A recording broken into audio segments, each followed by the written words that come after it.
পবিত্র ভূখণ্ডে শীষ নবীর কবর আছে।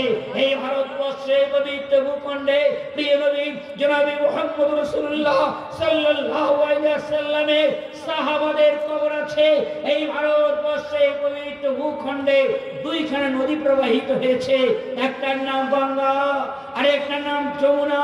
এই গঙ্গা এই যমুনার পাদদেশে 12 জন নবীর কবর আছে।